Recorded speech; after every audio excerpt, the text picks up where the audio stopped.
మామిడిపల్లి జాతర ఏర్పాట్లు ముమ్మరంగా సాగుతున్నాయి. రాజన్న సిరిసిల్ల జిల్లా కొండ్రపేట మండలం మామిడిపల్లి శ్రీ సీతారామ ఆలయంలో జరిగే మాఘ అమావాస్య జాతరకు భక్తులకు ఎలాంటి ఇబ్బందులు కలగకుండా చూడాలని ఎమ్మెల్యే ఆది శ్రీనివాస్ ఆలయ అధికారులను ఆదేశించడంతో హుటాహుటిన పనులను ప్రారంభించారు.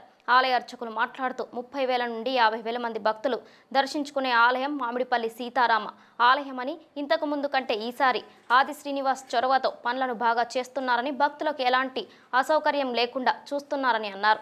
అనంతరం మామిడిపల్లి గ్రామస్తుడు మాట్లాడుతూ ఈసారి ఆది శ్రీనివాస్ ఎమ్మెల్యేగా గెలిచిన తర్వాత మొట్టమొదటి జాతర అని, ఆది శ్రీనివాస్ రాకతో ఆలయంలో జరిగే పనులు చాలా బాగున్నాయని, కానీ కాంట్రాక్టర్ నిర్లక్ష్యం వల్ల ఘాట్ రోడ్ పనులు పూర్తి కాలేదని అన్నారు. నామమాత్రంగానే రోడ్డు పనులు చేశారని, వెంటనే ఘాట్ రోడ్ను కూడా పూర్తిగా చేయాలని కోరుకుంటున్నారు.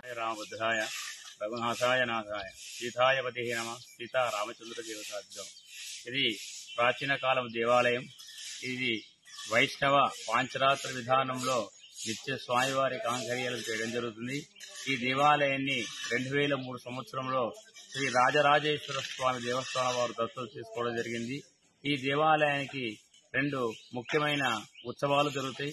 అందులో ఫస్ట్ సారి వచ్చే ఉత్సవం పుష్యమాసం వెళ్లి మాఘమాస ప్రవేశంలో మాఘమ పుణ్య దర్శన జాతరగా దీన్ని పిలవడం జరుగుద్ది.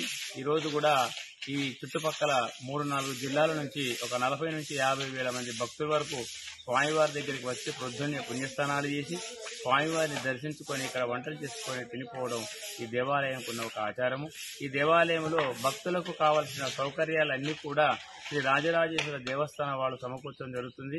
ఈ దేవాలయం దినదినము కూడా ఉత్సవం పెరిగిపోవడం, ఇక్కడ కార్యక్రమాలు కూడా పెంచుతూ జరగడం జరుగుతుంది.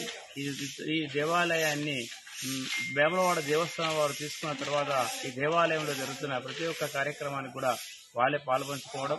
ఇప్పుడు నూతనంగా వచ్చిన ఎమ్మెల్యే గారు కూడా ఈ యొక్క దేవాలయంపై ఎక్కువ శ్రద్ధ పెట్టి ఇంకా కూడా కార్యక్రమాలు ఎక్కువ చేయించడం జరుగుతుంది.